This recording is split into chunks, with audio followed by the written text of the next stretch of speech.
All right, lads, welcome back to the Stogie Lads podcast. We have a super, super cool guest today, I think. I think you guys will see. Jon Huber, welcome so much to the show. Yeah, Welcome, my man. pleasure to be here. The question is, do you think I might be cool or you think you've got a cool, I didn't know how to take that initially, but I was also wondering there which way you're going yeah, for. it was kind of a backhanded compliment a little bit, but No, I think our audience that don't know will find out. That's yeah, how I meant to word it, but yeah, let's just assume they don't know. So we'll go with that. All All good. right, so yeah, thank you so much for coming, man. Thank you. Hey, thanks for having me, man. It worked out really well. I get some requests for podcasts and stuff like that, but I guess the key to the equation is actually having somebody do it from Sweden, because you guys are 7 hours ahead. I could do it in the middle of my day instead of in the middle of my night, because some of the ones in the States, it's like, yeah, are you available for a podcast? When? Friday at 9 o'clock at night. I'm like, no, I don't think so. So yeah, that's a But blessing this is in also disguise. better for us because we're not like, or we do our things in the middle of the day and then are free during the night. So what it's are your exactly things during the perfect. middle of the day? What do we do during the middle of the day? If Yeah, you're a so I'm Stogie in, guy, go ahead. exactly. But full time now I'm studying in Lund in the south of Sweden. So I guess that's what I'm doing. I'm at school. Good to be. What are you studying? Not as exciting. Mechanical engineering. Lovely. Good Yeah. for you, man. Yeah. Thanks, man. Yeah, I'm business student, studying business in Stockholm.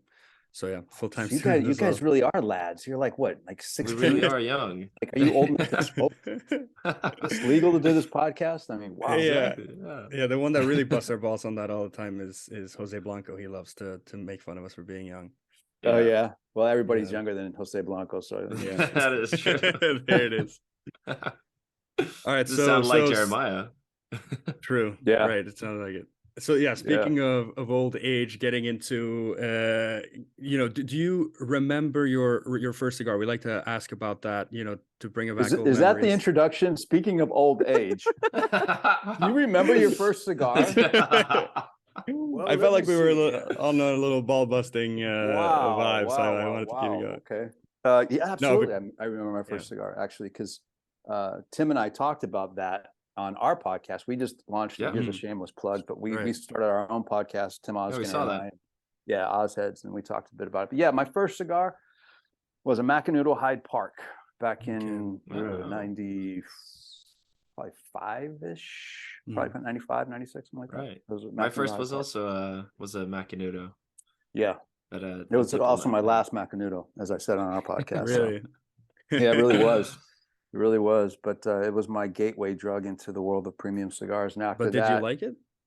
Of course. I fell in love with it, man. Okay. I fell in love with cigars when I walked into a cigar store almost by accident. A place called Uptown Smoke Shop here in Nashville. It's no longer Uptown Smoke Shop. But at any rate, as soon as I walked into the humidor and I had that smell of like the cedar and the tobacco, and it was just like, honest to God, it was like one of those epiphany moments where, like in the cartoons, the light bulb goes over the head, and I just knew immediately that was it. And I was like, that was it for me, and never looked back. So yeah, I loved it. But I graduated from the Macanudo Hyde Parks into, I think I'm trying to remember what the other cigars I bought along the way. It was like Leon Jimenez, Avo. Avo was a big spend for me. I remember back in the old days, the Avo number 2, which was a 6x50. I think they were priced about $6 and change. And to me, that was like all the money in the world. I would like scrape up my money to save to buy one Avo number 2. And I was like, I thought, I was King Tut of Shit Mountain smoking an Avo. So, but, yeah, it's been a journey for sure. Wow. Cool. Yeah, I feel like Macanudos were a lot of people's first. Like, it was that the 90s, or do you know about what year that was? Yeah, it was 90s. It was like I said, like probably 95, late 95-ish. Okay. Yeah. In their heyday for sure. Yeah. All right. So another question about, those earlier days, because you mentioned in a podcast, but I couldn't figure out what it was. You went to LA to study. Did you go to college in LA, or what hence the studying portion of that. So yeah. So I was 17 at the time, and I left. I grew up in San Francisco in the city, and then I went to the University of Southern California to study cinema and film, because when I was in high school, I got into video production, and I became very good at it. And I was like, this is really kind of what I have a talent for. Wow. Anyway, long story short, like a lot of people in their collegiate career, I bounced around from cinema to business to undeclared to finally exercise science, which is like physiology, biomechanics, kinesiology, because it was my easiest way to not go to class, because I was heavily into working out at the time. And everything that they were teaching, I already kind of knew, as far as like calories and all this stuff and nutrition. Okay. I was like, I already know this, so I don't have to study. So that's what I did. And then I graduated USC. Well, I didn't graduate. Actually, I left early, a few, Okay. a few classes short, but I was like, school's not for me. It never really Yeah. was. Right. Did a stint as a private trainer in Los Angeles for the Sports Connection and the Sports Club. And then I went into like commercial real estate, and I had a bunch of lousy jobs, this, that, and the other. Had an opportunity to move to Nashville, and here we are. So yeah, that's the Reader's Digest condensed version of everything. Yeah. Right. Yeah, my second half of the question was, because I was gonna say you seem very visually creative.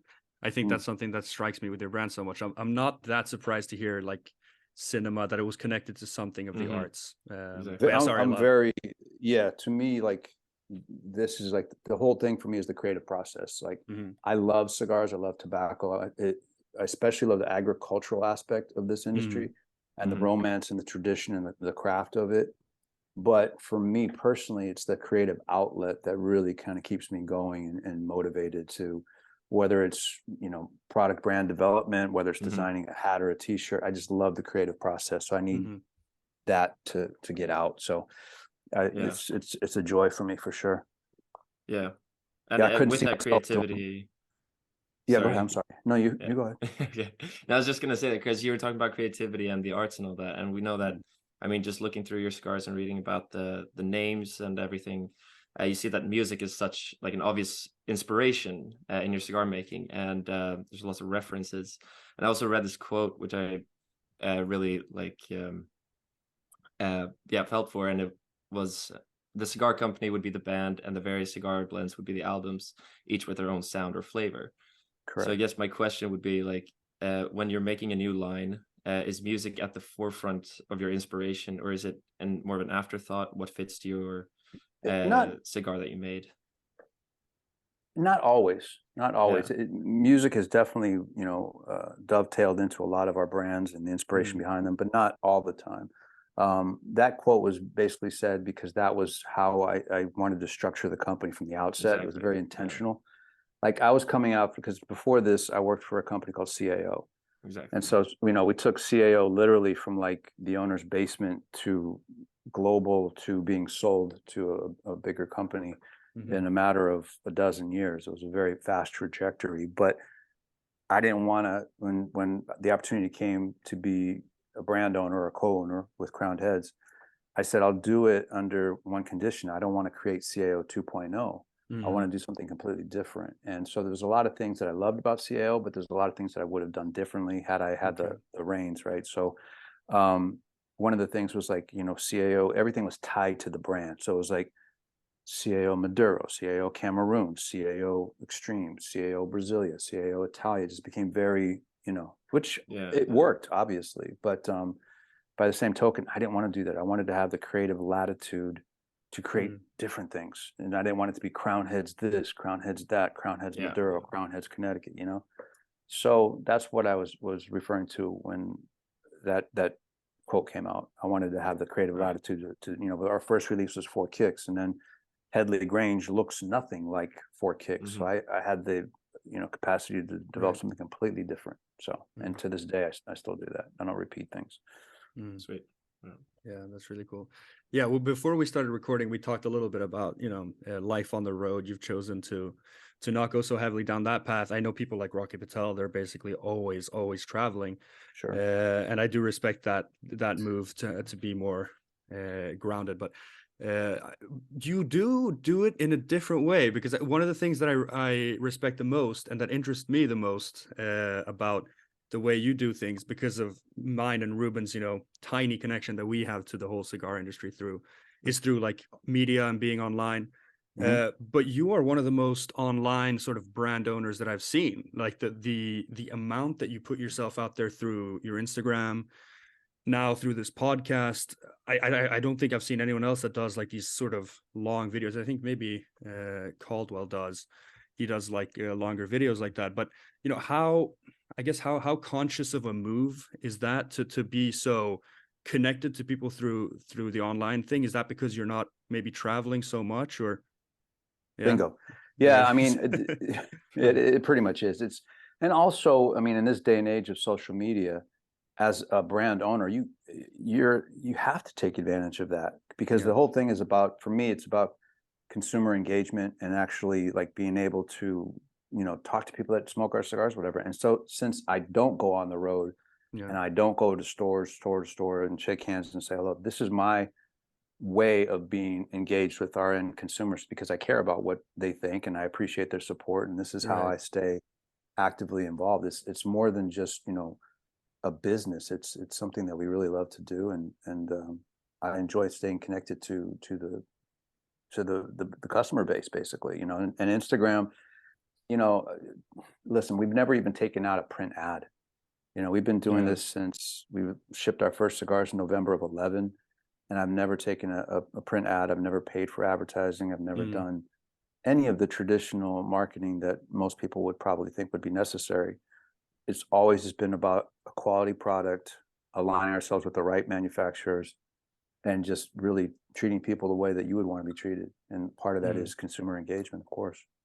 You know? Yeah, but I think it seems like you do enjoy it. It seems very genuine. Like it's so easy. I feel like I can always sniff out when it's like when it's very bullshit corporate, like when someone is so clearly just doing something for the, like some marketing guy told them to do whatever. Yeah. But I think you've done really well with it. Today's people, consumers and people in general, they're very savvy, and they smell authenticity, and they smell, you know, a lack of integrity and fraud real quick.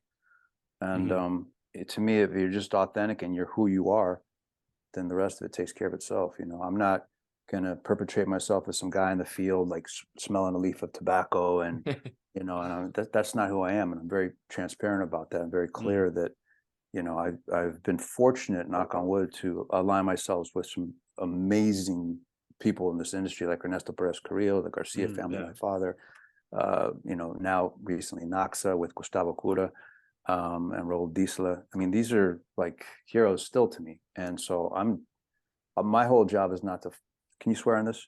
Yeah, swear on go this? ahead, man, of course. My job, as Pete Johnson once told me, is not to fuck it up. Wow. He told me that, you know, way back in the day. He's like, you know, if you start with great tobacco and you've got the right people, your job as a brand owner is not to fuck it up. Just validate it, and that's it. That's all you can do. And that's what I do, you know? Yeah. It feels like that falls in line with really what itched us to start with our page, just seeing all of the fake shit on Instagram. There's all that, and that was There's not what we felt that that the community was supposed to be, right? So and I also think just the core of social media is true. Is you know what I mean? What I don't get is like these companies that have, I got to talk to my social media team.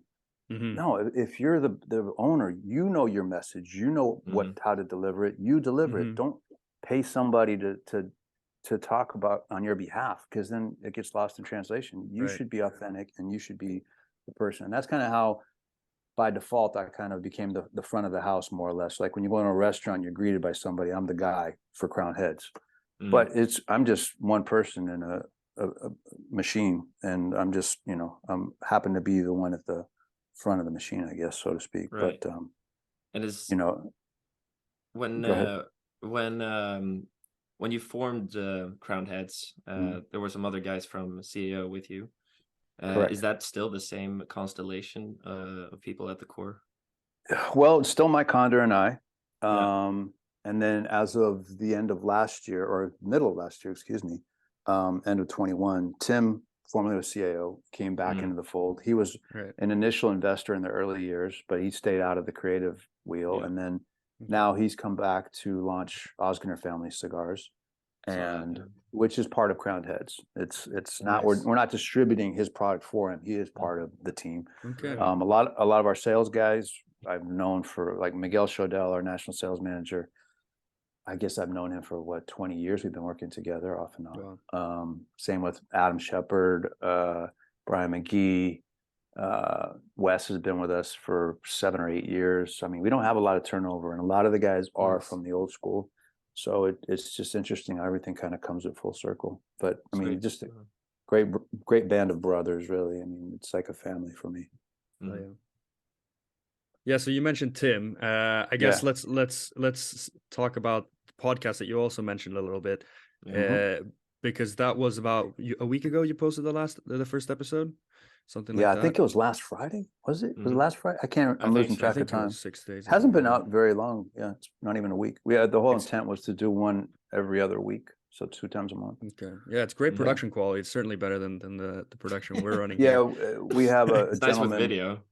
Cole does an outstanding job with this. This is something that, like, Tim and I discussed doing at the end of last year. We were just brainstorming some creative ideas, and I always said, like, somebody asked me if I would do a pod, and I would be like, if somebody can literally set the camera and do the editing and do the uploading and then cut it up into reels, I'm all for it. Just put me in front of the mic and we can talk. I said, but I'm not into the whole post-production because I know it's time consuming.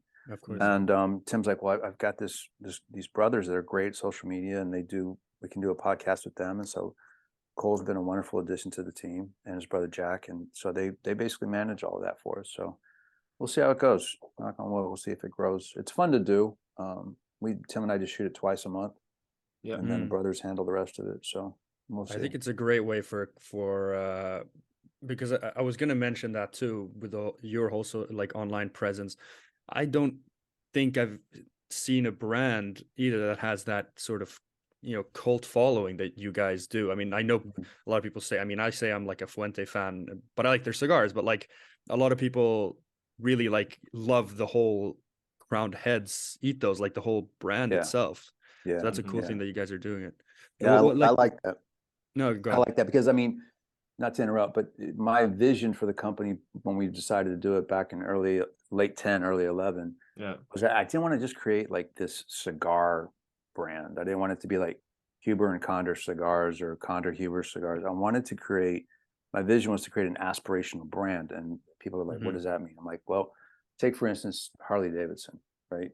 Their apparel and their image, people aspire to that. So even if they don't ride a motorcycle, they may wear the t-shirt or the hat because they aspire to that lifestyle of being free, of being rebellious. And that's what I wanted to do with Crowned Heads. I wanted to create an aspirational brand. And part of our mantra from the get-go was always carve your own path. When the rules don't make sense, carve your own path. And so I wanted to be an example eventually to people that say, okay, gee, I really wanted to start my own coffee house, or I wanted to start my own whiskey or whatever, but I just don't know if I can do it. Well, here are 2 morons in Nashville, Tennessee that have started this premium cigar business and actually have built it over the years and are quasi-successful at it. So I can do it too. I just wanted to be aspirational and inspirational to people to follow their dreams and pursue their goals. Yeah, that creates really a nice community as well, one that you want to stay in and be a part of. So that's I like that. It's all very organic. A follow-up on the podcast, if you want it, like just for our audience that have if they haven't seen it, like what's your plan for going forward? Are you guys gonna have like guests on on and off, or are you gonna do it just you 2 guys, or what's I think we discussed it, and I think eventually we'll have industry guests, whether it be in this format like by Zoom, or if we have a lot of friends that are in the, not in the industry, but like in other interesting industries, whether it be athletics or restaurant owners or in the music business.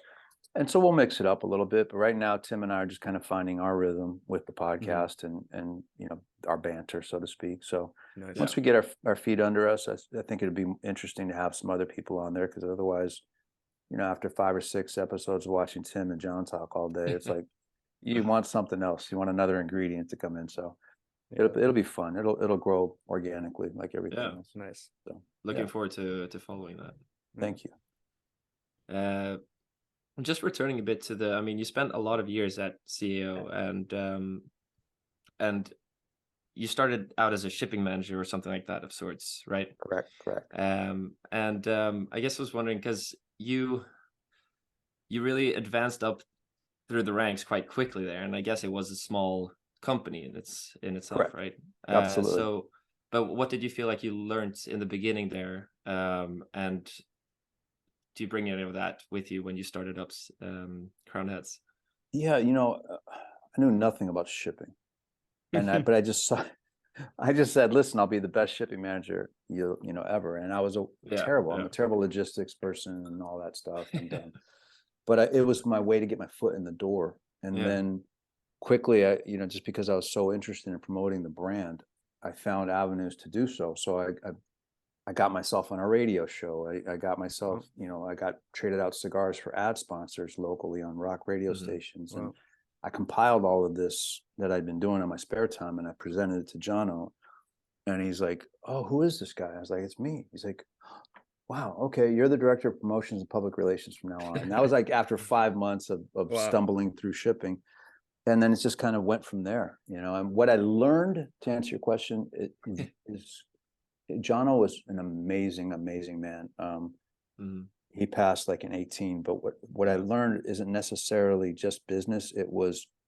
He had this spiritual kind of presence about himself, where it was like one of his sayings was, "Make it happen."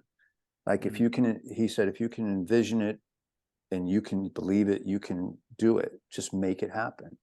And I bought into that, and I'll give you an example. Like one day in the office, way back, somebody mentioned that there was a TV show on HBO called The Sopranos, which is a very popular show in the States. Right. Oh yeah. And they noticed that they were smoking cigars, and somebody said, "Why don't we get CAO cigars on The Sopranos?" And John was like, "Make it happen." And I literally, by coincidence, I'd been in contact with this product placement company. I think it was called UPP, out of Southern California, out of LA. And they had been pitching me all of this. This is when product placement was actually a thing, where they would say, "Okay, for $20,000 for the year, we'll place you in 4 movies to be determined, this, that, and the other." But I didn't want that vague thing. I called the guy up and I said, "Look, what is it worth if I just tell you I want to do one thing? What does it cost?" And he said, "What's the one thing?" I said, "I want to be on The Sopranos." Wow. And we were able to structure a contract, and we did. So long-winded answer to that, it's like I learned to make things happen. Like, the only thing holding you back from achieving things is yourself.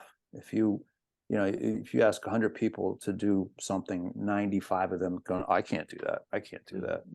5 of them are going to think they can, and your odds are really good that you might be that one that can do it.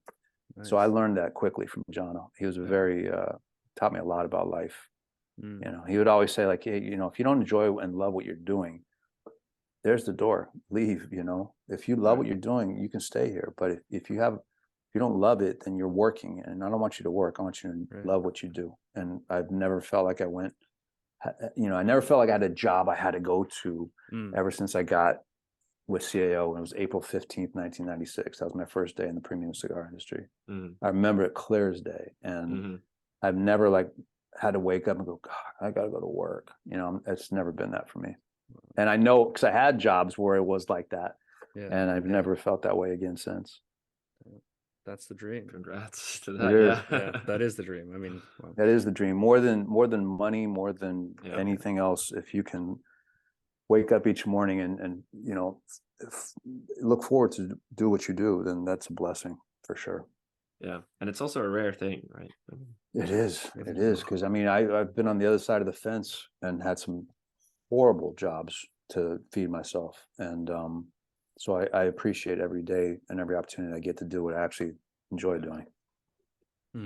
Yeah, so I wanted to not to bring up worse memories now after this nice period, but the way your whole time with CEO ended was not the nicest, right? I mean, it's kind of the darker side of like the corporate business aspect where everything just kind of turns to shit from. You said it. You said it. Well, look, nothing that has to end ends well, right? Otherwise, why would it end? But yeah, no, it was. I remember when CAO was first acquired by Henry Winterman's, which is a smaller company. All right. And the mantra was like, "Oh, don't change anything. We love what you're doing. We're just going to give you a better, reach to do it. We're not going to change you guys. And I'm like, okay. And then in short order, Henry Winterman's gets absorbed by STG, which is like General Cigar, right? And then you saw the writing on the wall. You saw these people coming in the office that you didn't know who they were. You saw this movement and you're kind of going, what is going on here? So you kind of, some of us behind the scenes got a feel for what was happening. So that last year, the 2010, when they said, okay, we're moving you guys to Richmond, Virginia, that was not fun, but we made the best of it. But they asked actually some of us if we wanted to move with the kind. I was like, my exit interview was very, very brief. I said no, and they said, oh, give it some time, think about it. I said, no, I have no interest. I'm out. So there was some like performance fulfillment things that we had to do in marketing, in order to get our severance pay. And so that all wound up at the end of the year in December. And 4 days later, Mike and I had our first meetings about talking about this new company, and off we went. So. Right. Yeah. With that has come quite a lot of success. And I mean, like we said, the cult following. But a bit of a more personal question then. How good are you at looking back and taking in what you've accomplished? I mean, I don't. I never look back. I don't look back. I don't, honestly. I'll be honest with you. I don't go back and go, wow, look at, because when you start doing that and you drink your own Kool-Aid, you start believing your own press releases. It's like, it's a dangerous, slippery slope. You constantly just have to look ahead, look forward, like, what can I do better? Where can we grow? Where do we want to go? Where do we want to be? So I keep track of certain data. Like I can tell you how many stores we started with and how many stores we're in now, but I don't sit there and gloat on a daily basis. Like, wow, look at what we did. You know what I mean? Honestly, I don't think, I think we got a long way to go. I think we just kind of scratched the surface to this point. I mean, I think we're just getting going, Okay. Yeah. But then, so when you sit down now to like make a new cigar and all that, what is the process like for you then? Or not like make a cigar, but when you want to release a new cigar brand, what is the process like sitting down? Well, do you factor in the past then as well? And then, is it just what you're feeling? No, there's a little bit of both. There's what I call, like, we do a good bit of LEs, or edition limitadas, as you guys would call them, limited editions. But a lot of those are what I call like legacy LEs, like that come out once a year, but people look forward to them. So like Four Kicks Mule Kick, or La Curambella Cosas Finos, or Las Calaveras, those are kind of given. They're going to come out. And so we just have to start the production and the rolling and everything and know when we're going to drop each one of them throughout the year. But then there's also the new stuff, like the new ideas, the new blends, new brands, new regular production releases. Like we haven't done, I'll give you an example. We haven't done a regular production brand with Ernesto at Tabacalera La Alianza since 2020. So it's like been 3 years since we've done anything on that basis. So working on that now with him. So you really start the process almost like in the third or fourth quarter of the prior year, and start planning out the following year in terms of production and scheduling, and so that things don't kind of run over each other. It's kind of a balancing act a little bit. And then you throw in the on top of that you're dealing with an agricultural product, right? And it makes things challenging, because you're planning logistics and production and purchase orders and all of these things on a calendar with 4 different factories, and then you're at the mercy of the weather, the soil, the yield, the availability. Yeah. So it's a difficult business to run, for sure. But I love what I do. So it's all I know how to do. I'm still learning how to do it. Yeah, that production side is something that comes up a lot. Like, obviously, we're from Europe here. We have a lot of European followers as well. So a lot of the stuff that's been talked about recently is the whole Cuban supply shortage and that stuff. And, it's becoming so evident how, like you say, there's so much that goes behind making cigars that, China all of a sudden wants to buy a shit ton of Cuban cigars, but they can't pump them out immediately because there's such a long process. Right. But something I wanted to ask you about based on that sort of is how far ahead then does that allow you to work? Like, what are the furthest forward, like the projects in the pipeline that are the furthest forward? Like, do you have ideas about what you might want to release in say 2026 or just a random year like that? Like how far ahead do you not go? that far out. I would say probably a year and a half is really the at the outermost. Like the cigar that I'm smoking now is a blend that we've been working on with Ernesto, and we started the idea of this in the middle of last year, in the hopes that we can get it ready for the trade show in July this year. But then there's other things that, like Las Calaveras, which I basically just go to the Garcias and I say, okay, what can I play with? What's the availability? Here's how many cigars I need. And we start that like at the end of 22 to have it released like in June of 23. That's a little bit easier. It's a little more turnkey, more or less. But some stuff, I'd say a year and a half. But I'm not Drew Estate where I'm working it on 2028 right now. I'm not that far out. You know, we do have some flexibility to kind of pivot if we need to pivot. Okay, this tobacco didn't come out the way we wanted to. Okay, let's go to this plan here. So yeah.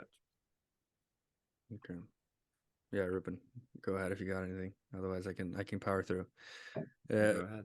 No, yeah, because what I wanted to ask after that, because you kind of touched on how involved are you in the whole, like when you say what can I play with, you know, are you going to the or to the factory or whatever yourself and trying stuff? Like how does that process look for you when you're I used to so to I say? used to go to the factories on a regular basis, and then I became a father, and that kind of became, and then we got into COVID, and so then that was like, so now I'm at a point where I know enough about the tobaccos and what they may do to the flavor profile, where I can kind of do it remotely almost, but I'm involved in the validation process of it. I'll give you an example. Like we started working or talking to NACSA, Nicaraguan American Cigars SA in Esteli, March, April of last year. And I had some ideas for things that I wanted to do. So I got on a conference call with Gustavo, who's an old friend, and he said he's going to put some samples together, Raul. So they sent me the samples. I smoked them, and I was like, they're pretty linear. They're missing something in the middle. I said, and I got back on a conference call. Do you guys have access to any kind of? I found out after the fact there was like little to no ligero in it, which it can be a good thing for some blends, but for this, I wanted something with more structure. So I said, do you have anything similar to like an ASPS like ligero? Well, we can get something like that. All right, well, let's tweak that a little bit. And so then they send me more samples and go from there, and pretty much they nailed it after that. But so I am involved with that. I just don't go, okay, send me a cigar, I'm going to put a band on it. I mean, this thing we've been working on with Ernie, we've gone through, you know, which is unusual, like probably 7-8 different variations. Wow. Got to a point in November where Ernie was just like, okay, scratch. We're going to start all over again. We're going to start from square one. Because I had a concept of what I wanted the cigar to taste like. And I said, remember XYZ back in the day? Yes, I want to do that. And he was like, okay. You know, so that's kind of the jumping off point. God damn, I got to keep an eye out for this EP Korea cigar, because it sounds like it sounds like it's been in the works for a while. Let me ask you guys, do you guys smoke a lot of domestic stuff over there, or is it mostly Cubans? We smoke absolutely everything. Sweden is a little bit hesitant, like the rest of Europe, I say. But I think there's a paradigm shift going on for sure, because I've never heard or seen as many people here in Sweden talk about non-Cubans. Wouldn't you say, Lad? Yeah, no, exactly. Because I mean, we talked about this as well after also the Cuban price hike, that we would probably see this like more new brands coming into Sweden, and more open-mindedness, because Sweden specifically has, I guess, a Cuban cigar culture, but we enjoy smoking everything, and now it's been more or less Cubans and more, because there's a whole, I mean, world out there, right? You get the best of both Cubans. Yeah. What was the first cigar you guys smoked, Cuban or otherwise? Ruben, yours was which Macanudo was it again? The Cafe Diplomat, the Macanudo. It was a friend of mine. Bowling pin looking thing. Yeah, exactly. Okay. A Maduro. Okay. It wasn't in the best of scenarios. It was raining in November in Sweden. We were sitting outside because we're at a friend's house, and it was his dad's cigar, right? So it wasn't the best circumstances, but it was still the cigar, you know. It was exciting and all that. It was enough to intrigue you to go, okay, I'm going to explore this a little bit more. Yeah. I mean, the real breakthrough later was when Carl and I were able to like start smoking cigars together, and when we actually turned 18, because this was before that, and could buy our own cigars. This was about half a year ago. You mean? Exactly. That was last week. Yeah. Yeah, mine was a Romeo Julieta number 2. Was like that. It's like a small Cuban Petite Corona. I was like 16 probably. I was living in Brazil at the time, and it was a friend. And yeah, Ruben and I were intrigued by this sort of cigar culture. We were intrigued about everything about it. We were like kind of like douchey kids in 9th grade. It's like we were intrigued by it, and then when we got a little older, like I was playing poker with my friends, and we thought we were like kind of adults. Like we wanted to play at that shit. So a friend brought some cigars over, but I actually did like it. Like I tried to like whiskey. I wanted to do that too, but I couldn't. I mean, I guess my palate wasn't ready or whatever. But cigars, I genuinely enjoyed from the get-go, and then I just fell for them. So, but yeah, that was different experiences. You're lucky you've got the best of both worlds out there. I remember because here in the States, it's the forbidden fruit, right? So like when you're just getting into the cigar culture, you're like, oh, Cubans, what Cubans? You know, that was a big thing. Yeah. And you know, sometimes you're lucky if you get a real one over here. But my first legit from a Habanos dealer was a Monte Cristo number 2 in London. Ooh, good choice. Oh my God, I was just like, where was it? Or was it at John JJ Fox?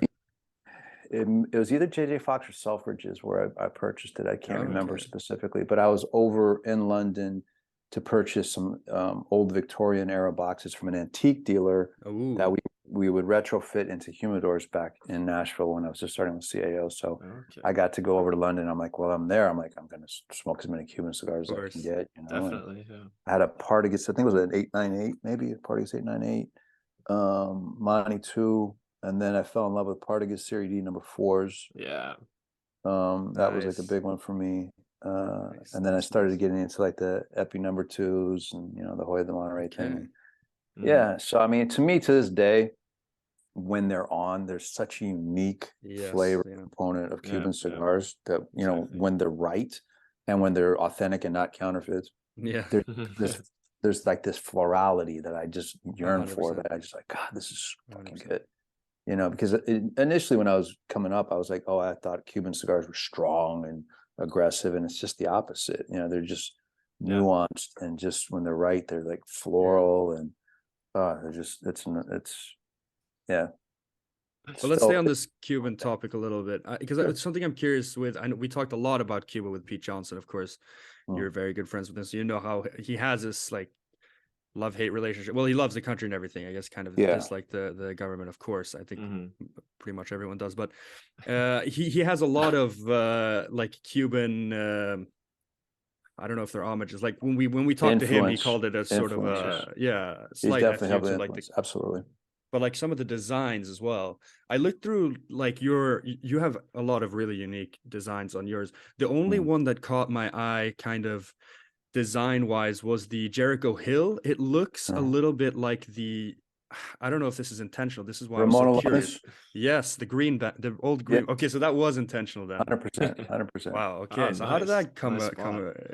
Yeah, I'm a geek. I go through like stuff just like Pete, and I go through old bands and old brands. And if you look at the Headley Grange band, it's very, very reminiscent of La Excepción.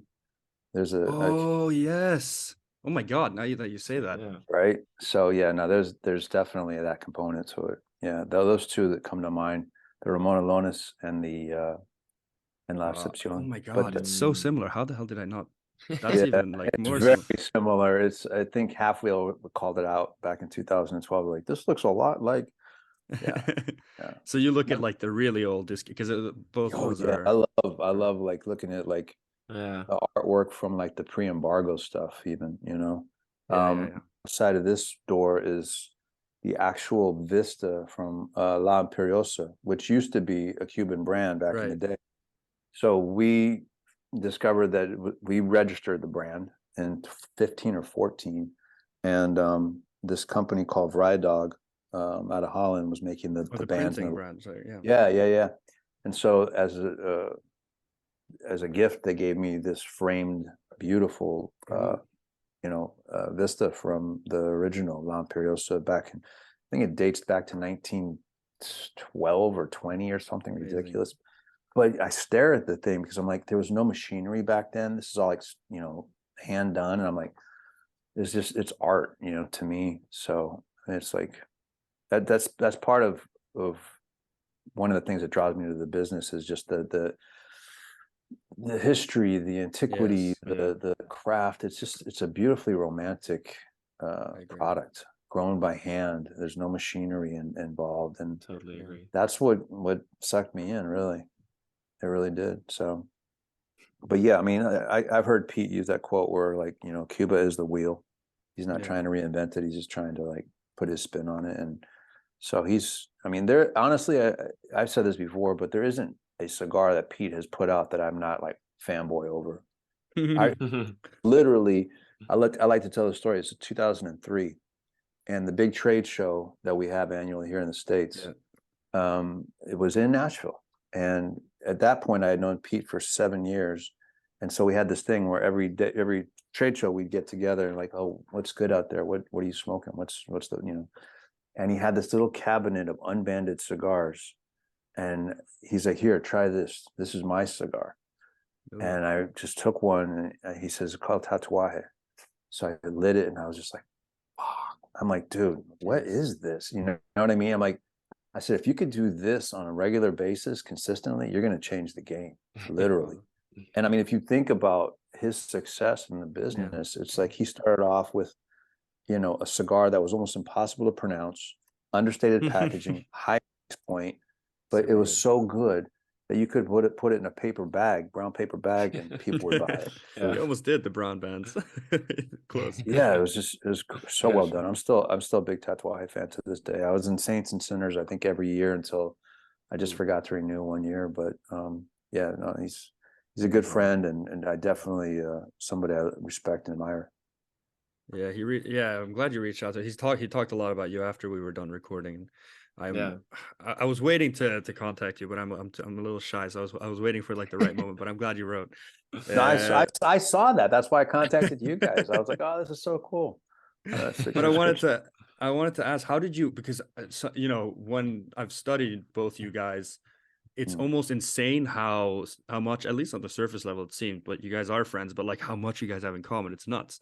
Like, how did you guys actually meet for the first time? Like, how did that happen? It was in Cincinnati at the trade show in 1996. And I had literally just started at CAO, like, maybe 3 months before that. And I was thrown into this massive trade show with, all of my icons that I've been reading in the magazines, Ernesto, the Fuentes, Padron. I'm like, oh my God, what am I doing here? And I saw this guy walk by with tattoos, and I had a couple of tattoos. Back then, nobody had tattoos. Yeah. And so we kind of like, so that kind of one of those things, and then we just started talking, and he was the buyer and manager for the Grand Havana room in Beverly Hills at the time. Okay. And I was like, oh, dude, I said, I lived in LA for like 12 years. Oh, really? Where'd you live? And I'm like, off of Melrose. We just became fast friends. And it's interesting because despite all of his success that to me, he's like started the whole, like, boutique thing, in my opinion, one of the key guys. Yeah. He's still the same guy that I met in Cincinnati in 1996. He's just that down-to-earth cigar geek, creative genius dude. And he's good people. We don't talk, like, all the time. We'll text once in a while, but as soon as we see each other, it's like, it's like nothing, no time ever went by. That's the best. Yeah. He's the whole reason why we got in with my father's cigar. Yeah. Makes sense. 100%. He was with me in the factory when we came out with the blend for the first Las Calaveras in 2014. He was the first guy that validated it. I remember I was smoking, and I said, do me a favor, let me know what you think of this. And I was just getting started on my own thing. Pete had already been doing his thing for 11 years. And he's like, yeah, it's good. It's meaty. It's different than anything coming out of this house. I like it. I'm like, okay, cool. That's a pretty good Pete. Yeah. It was just, very nonchalant. And then the cigar took off for us. And, we've done every year, we've done a Las Calaveras since. But he gave me the entree into the factory. And I owe a lot to him for that, for sure. Because Las Calaveras has become kind of like our monster every year, and always been made by the Garcias. And I got to know Jaime and Yanni and Pepin, through Pete. And And so I owe him a lot, and that family a lot. I mean, they're some of the best in the business, right? Legends, for sure. Yeah. Right. But as we were talking about earlier, it's not only cigars. I mean, you have the hats, you have the lifestyle brand, the aspirational brand that you're talking about, and that really gives it a different vibe. What parts of kind of the lifestyle brand and the cigars do you find the most fun for you, or the most what makes you I don't know what I'm asking really. Yeah. I like design, right? Yeah. And so like ever since I was a kid, I've always loved hats. Like I would once a week, if I was a good kid, or if I had a treat, my mom would let me go down to this department store and buy a baseball hat. And so I've always been collecting hats, you know, and so it's just something that I've loved to do. I designed them when I was at CAO, and I continue to do that for Crown Heads, and it's just kind of evolved. And now I'm like, I can design with Ebbets Field flannels. I can design with New Era. I'm working, and I can, anything I can think up, I can, you know, create. And so yeah, that's really cool. On my desk, I've got a file that's literally 3 or 4 inches thick of hat designs, exclusively hats that we've either produced, or they're in the design queue, or that we've ordered, you know. And I just, it's a constant thing that I'm coming up with. We've never repeated the same style or colorway twice. Yeah, that's really cool. However many years. And in fact, I got a message from a Crown Heads fan in Oregon, good guy named Brian Roberson, and I don't know if he'll ever watch this, but he's a huge supporter, and he says, I just bought my 100th hat from you guys online. Oh, I said, we made 100 different hats. And I'm like, I sent him a thank you note, and I said, at some point you got to send me a picture of the collection, because I don't even have 100 Crown Heads hats. So it's fun, and I love it, and gives me something to wear. You know, I mean, I don't have to buy clothes. I just wear our merch, and that's about it. So I love doing it. It's just another creative outlet. That's such a cool space that you have now, like just the creative outlet in all senses, like the cigars, the names, the merchandise, and all that. It's I mean, cool to have that space. Intentionally, the name Crowned Heads was ambiguous enough that it could go into other lanes. I mean, you could have if I wanted to, we could do a Crowned Heads Spirit or a Crowned Heads Coffee. It's just, if you establish yourself in one lane, you might be able to shift to another. I mean, we're still learning this one, and now I don't drink, so it would be kind of hard for me to do a whiskey. But at one point it was a thought or something, but now we're just going to stay with cigars for sure. Yeah, I wanted to ask now, because I actually watched, I think like one of the first ever interviews you did when you started up your own brand. It was this, like, I think it was called Tiki Bar or some kind of show. It was like 2011. Oh God, that's way back. Yeah. It was really, first of all, I was shocked because you haven't aged a day, and I don't get, maybe it's the cigars that is your magic. God bless you. God bless you. No, for real though. I was shocked when I saw it. I had to double check the date. But he asked you about, I don't know how, maybe you guys had talked about it before, but he actually asked you about, you must have talked about it before, because he asked you about lifestyle brand, and I felt like that was such a random question, but you didn't like want to really answer it then. I don't know how thought through was it? Like, did you plan it from the get-go when you wanted to make your cigar brand that you wanted to do this kind of stuff? No, not really. Just kind of organically evolved into it. The merchandising portion of it. I mean, we never even used to put stuff online up until, I'd say, the first 5 years. It was never even for sale, but we started using so much apparel on like in-store giveaways, gift with purchase, that I'm like, well, I've got to establish a value so these people know what they're getting.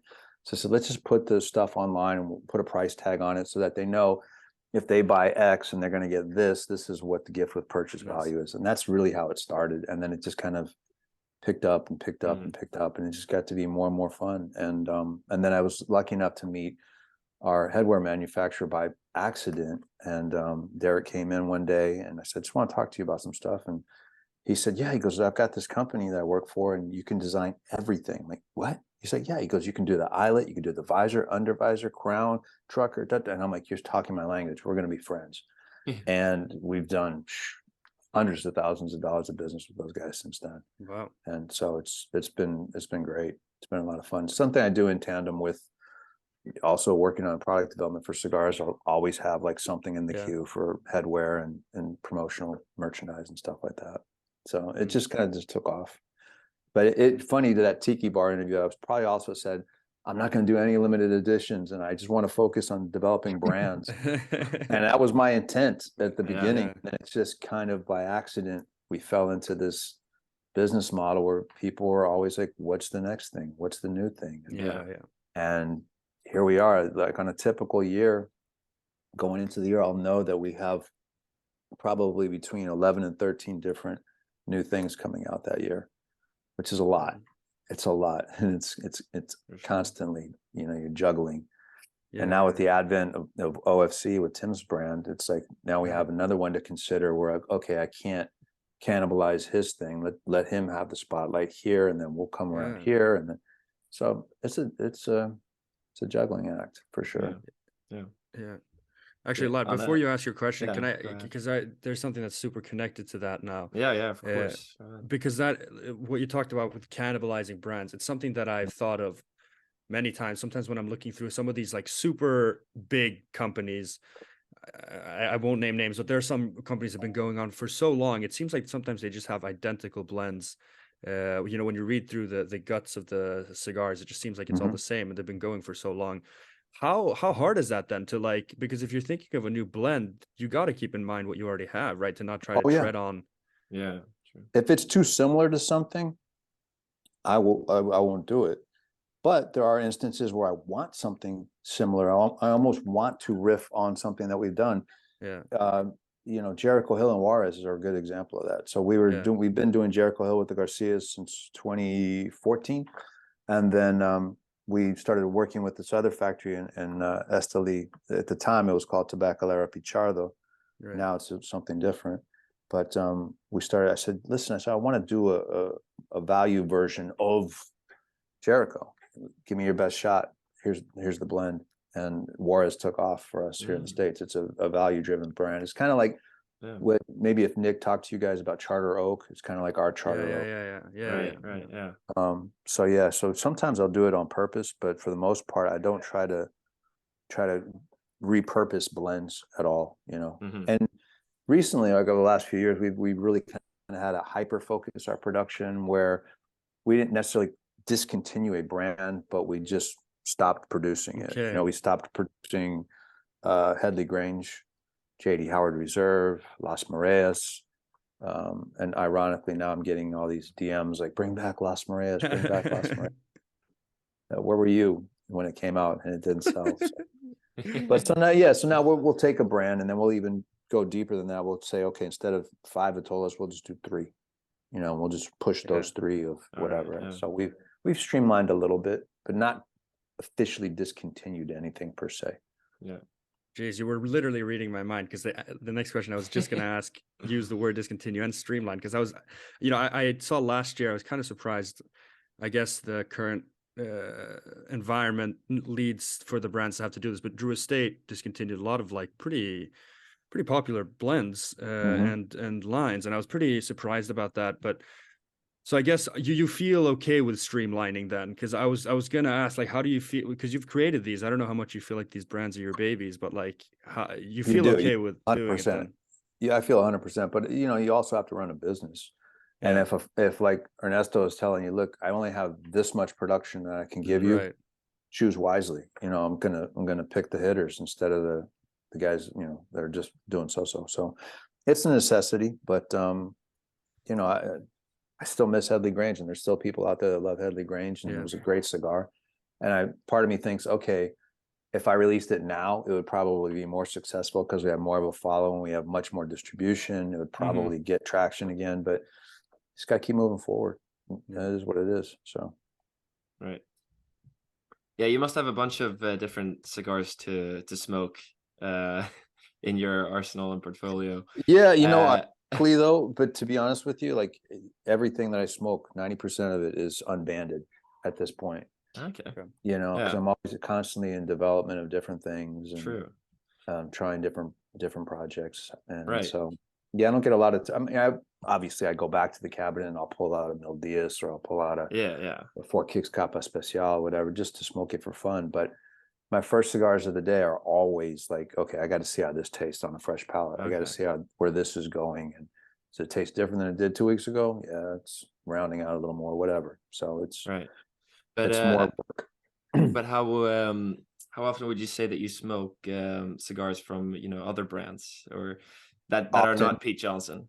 Often, yeah. I Yeah. mean, we just had our sales meeting here in Nashville, like in December, and one of my brokers from the Northeast just came in with this huge bag.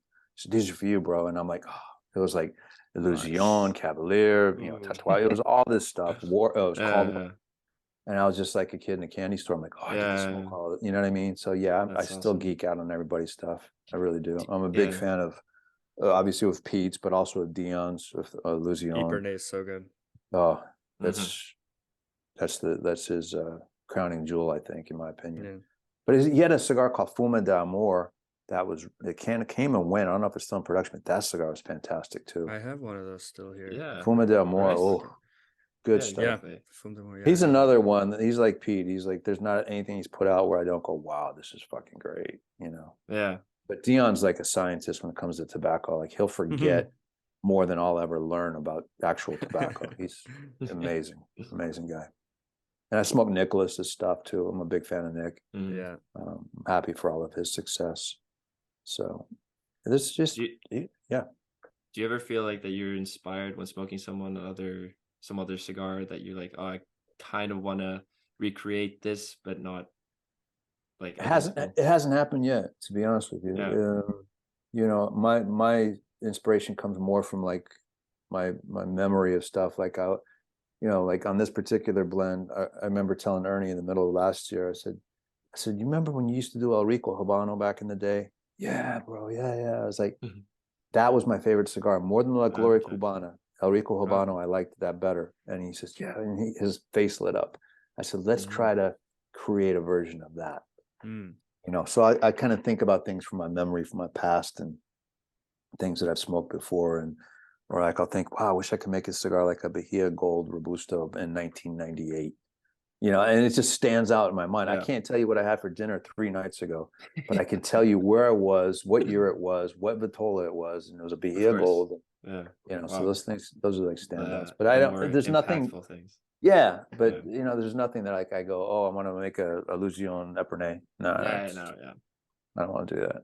Not interested. Or just like a flavor that's more, you know.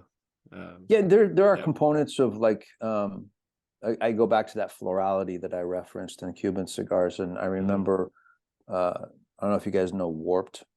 Yeah, of course. Warped is a brand, and so a few years ago, I don't know how many, they had a brand called La Colmena. Yes. It was made at El Titan de Bronze, which is, you know, Willie Herrera, who's a good friend of mine. You know, I called Willie. I'm like, dude, what is this? And he's like, oh, that's this Desflorado wrapper and da da da da. I said, I love that flavor. I can't find that flavor anywhere, you know. And so those are things that kind of like stand out. And I've had the luxury of working with Willie on a cigar as well. We did La Coalición together in 2019. And it was a great process. We had a lot of fun working on that, and it was a great cigar. But we couldn't get production anymore out of Drew Estate, so it kind of came and went. But it was supposed to be a regular production cigar, and it was fun working with Will. I'm hoping to do something with him soon. He's actually supposed to be sending me samples. So, but I always have my feelers out with things. But he's a great dude. Okay. Yeah, I wanted to ask Ruben, you touched on a little bit about looking back. The reason I wrote that question about like looking back at your achievements, I say the same thing to Ruben. Like, I think I told you one night last summer, I was kind of sad about how I can't get so much happiness out of stuff we've done either. Like, I remember when we were starting out with this, you know, like if I would see that we were speaking to, you know, a brand owner like you, I would have lost it like when I was 18. But like I don't know, I can't look back either. But I wanted to ask you, since you seem to have the right mindset, you talked about Headley Grange and that cigar and that success that it did have. You said it would do better, but it made the top 25. And I remember seeing, but I remember seeing you talk about the fact that when you started out, you had this like notebook and you were like reading the Cigar Aficionado ratings at the same time. That must have been a little surreal seeing your own cigars in those ratings and, you know, making the top 25. Did you ever reflect on that, or that just kind of? That's a good question, but the answer to it is no. It didn't really kind of connect with me like that. It didn't hit me that way. It just kind of felt right at the time. I'll tell you what did hit me that way is working with Ernesto, because I remember I had this, we started working with Ernesto in 11, and I've gotten to know him very well over the years. And yeah, I just love him as a man. He's just a great dude. He's like, I call him my padrino because he really is not just the guy of cigars, but like I would trust my kids with Ernie. He's just such a good man. And I remember one day I was at the factory years ago, and I just like, I go, dude, I said, this is like, it's like a pinch me kind of a I'm dreaming moment. I said, what are you talking about? I said, I used to read about you in Cigar Aficionado magazine, about La Gloria Cubana and your whole rise and Calle Ocho and all this stuff. And I said, you were like my hero. And I'm actually sitting here in your conference room, working on blends and validating tobaccos with you right now. That was surreal for me, that moment. But other than that, like seeing the accolades or the awards or the little gold plaques from CA, I'm like, it really doesn't. To me, it never hit me, and it's just like, okay, so what? What's next? That doesn't. It's just working with the people that were on your Mount Rushmore that you kind of go, wow, this is pretty cool. Yeah. Okay. That couldn't get hired at a retail tobacconist for $7 an hour to like, right. Years later, I'm working with one of the legends, right? So that's crazy. That hits. Yeah. I'm going to Pro Cigar next week. That's the first time I'm ever going to like a cigar producing country. That's the first time I'm going to see anything, and awesome. I think he will be there. I think he usually goes. So he usually is there. But I'll name drop you, and then he won't just think I'm some random kid trying to annoy him. No, he would go out of his way for he'd stop everything he's doing for you, and that's just the kind of guy he is. I remember I had a friend of mine here in Nashville, and he was going to Miami, and he's like, do you think I could stop by at Ernie's office? And I said, well, I'll see if he's in town. And he was in town, and he stopped by, and he said, he goes, the guy was amazing. He just stopped everything he was doing, sat down, smoked a cigar with us, and we talked for like 2 hours, and he just put everything else on hold. And he's like, oh, you're a friend of John's, come here, that kind of a thing. And he's that kind of guy. He's super, super, super guy. Love that guy. Well, that's awesome. I'm looking forward to that. So that'd before I can't wait. It's a dream come true. But we have you a little longer because you've been so generous with that time. We like to involve our followers, lad. If you want to ask some follower questions from absolutely, yeah, because we posted about this yesterday that we're gonna have you on. I saw that on Instagram. Yeah. So one of the questions done from Shane V. He asks, what are your thoughts on aging your cigars? Are there any that stand out as being even better with age? I think cigars in general, the ones that come off the bench with more structure will obviously have more potential to age and round out. I mean, the biggest thing for me, like the guys that say, oh, this is good, but it's going to be better with a little age. You got to age it. Well, everything gets better with age. Wine, whiskey. I mean, that's a no-brainer. So it's like, you're saying you're Captain Obvious when you say, oh, it'll be better with age. You know what I mean? The only cigars that don't age well for me, in my experience, have been like cigars that like are lighter, like a Connecticut shade type of a thing, or Connecticut Ecuador to an extent. They have a shelf life, and then they kind of tend to age out. But I had a 2014 Las Calaveras, which I'm like, is there any gas still in the tank after almost 10 years? It's fantastic. So good. And that's, all the applause goes for the Garcias. But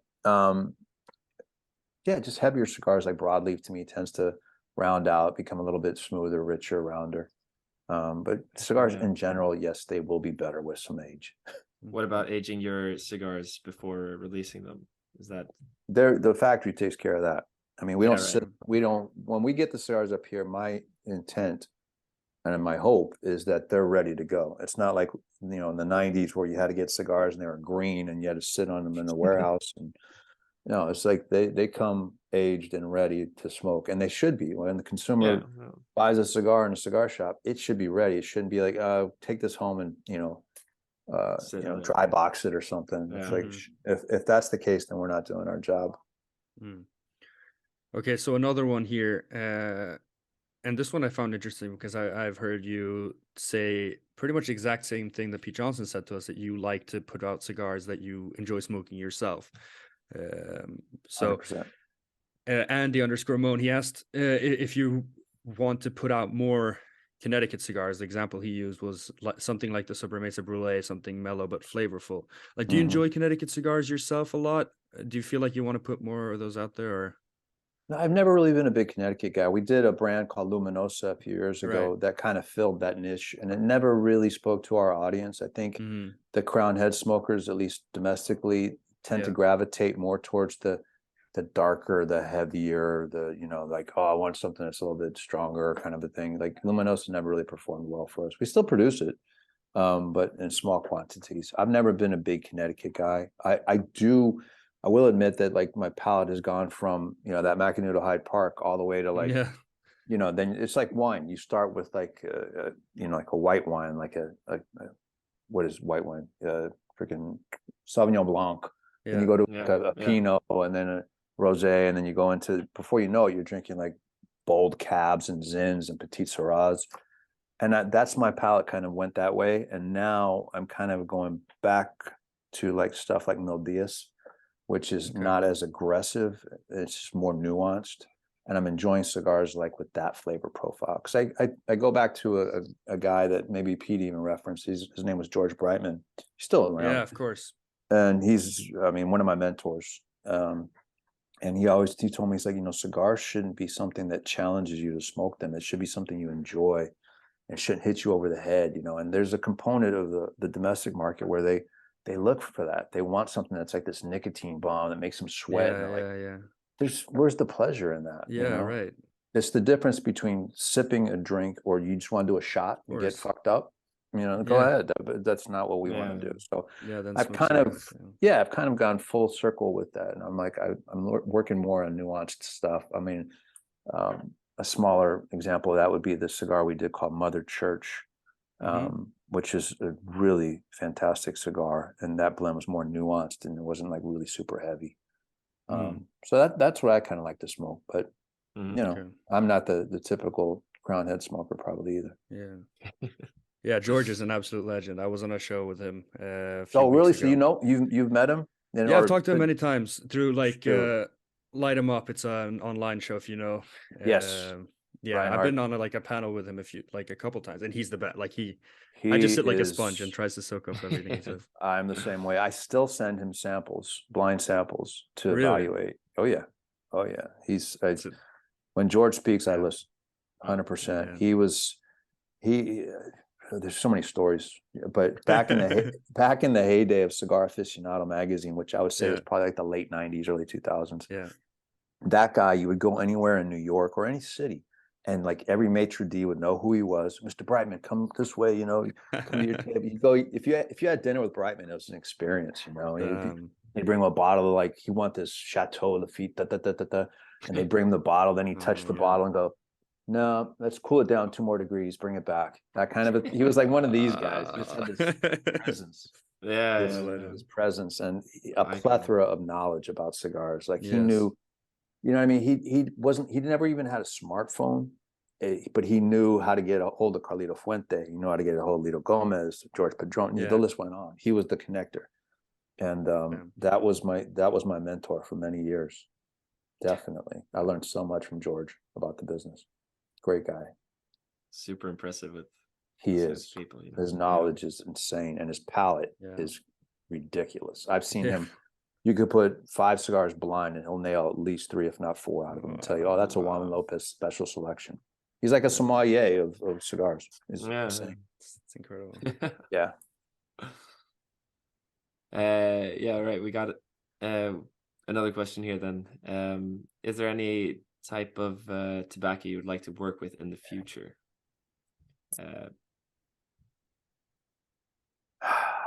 We work with a ton of them right now, to be honest with you. Everything from like, you know, the typical Habanos to Ecuador, Connecticut, Ecuador. We work with Sumatra. I've even tried some hybrid Sumatra wrappers from Ernie. What about Cameroon? Does that interest you? Not at all. Really? Not at all. What? No, I love Cameroon wrappers. I don't like. They're problematic because they're super expensive. Yeah, and B, the breakage is ridiculous. It's such a frail, thin wrapper, and there's never really, I can't think of any like cigars that stand out in my memory that were Cameroon cigars. That was a hot wrapper back in the day. And Yeah, CA, the true. Land of Cameroon. It's very good, but I have no interest in working with Cameroon. Interesting. Okay, yeah. I don't. Yeah, that's a person. No, I just love I love the Don Carlos, the Arturo Fuente Don Carlos line. That's the That's one a great cigar. The number that's 3. the one. Don Carlos number 3. It's like a little 5 by 48 or maybe Yeah. 49. It's a Beautiful smaller cigar. robusta, yeah. Beautiful cigar. Yeah, I like that Vitola a lot. Definitely. No, Cameroon, I can't think of anything else. I mean, that Desflorado wrapper that I told you about that Willie had, I mean, that would be kind of fun to mess with, but I don't think I could get a huge. You have to also think about yields and stuff. Yes. And really, Yes. can you Yeah, make this? Can you make this cigar next year and the year after, kind of a That's thing? true. So Of you're course. kind of at the mercy of that as well. All right, so last question here, and we kind of choked with the timing here. Last year when we had Pete on, it was like right before the NFL playoffs, and we had a chance to ask him predictions, and we all Sure. said we all had the worst predictions ever. So I hope no one bet based on whatever. But did you? Yeah. Are you? Because I've seen the Crown Heads like Raiders inspired hats. Are you a Raiders fan, like with your California background? Yeah, I was when I was a kid, and I was Okay. growing up, and they were in Oakland. I grew up in San Francisco, so I kind of bounced between the 49ers and the Raiders. But Right. I mean, it sounds kind of lame, but I really don't have a lot of time to follow sports now, so I don't really, Okay. I mean, Yeah. somebody asked me if you watched the Super Bowl, and I was just like, we watched the halftime show, and So it's music then. That's your thing. Yeah, exactly. I would much rather, if I had free time, I'd much rather listen to music or watch a film over and over again or something like that. But Okay. sports is not really a huge thing in my life, especially in a house with 2 girls. I got my wife and my daughter. It's like, it's kind of hard to like squander away the time to go, I'm going to go watch a football game for 3 hours. No, you're not. Yeah. So Yeah. no. I liked the Raiders logo. I love their uniforms. That's why I kind of beautiful. one of their hats. And it's good stuff. It's good But stuff. did you see the national anthem? I mean, I've rewatched that one a lot now. It was pretty Chris good. Stapleton. Yeah. It's because you Yeah. bet the over on it a lot. That's why. No, I did not. You're just basking in your. No, I did not watch. I didn't even know Chris Stapleton performed there. No, he actually did the super national good. anthem, and I mean, he's from Nashville. Nashville. Yeah, I actually saw him perform. This is a true story. I mean, people are going to probably hate me for this, but I saw him in, I think it was 2015.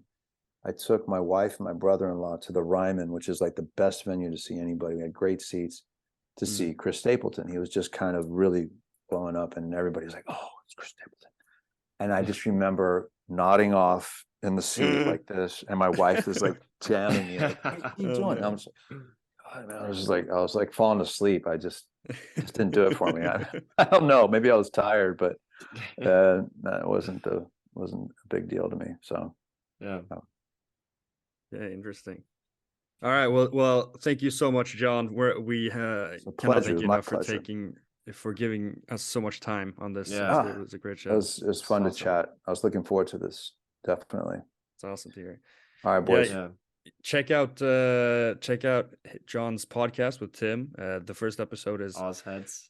Like I said, it's much better quality than this already. So you already that got took 1-0 on us on that. A long time to figure out the name. I was just like, Ozheads. Okay, we'll run with that. We literally. It's good, man. It's good. It's catchy. I mean, we need a name. I'm like, okay, Ozheads. Okay, let's go with that. So yeah. Yeah, you're just your creativity runs on autopilot now, right? So it's just I don't know. No, they're not all winners, believe me. I can tell you that for sure. But yeah. All right, guys. Well, it's been a pleasure. It's been a lot of fun, and I'm glad to see that the younger generation still has an interest in what we do. So hell yeah, man. Thank you for that. Appreciate you guys. And thank you guys for listening as always. Catch you guys in the next one. Cheers. Cheers.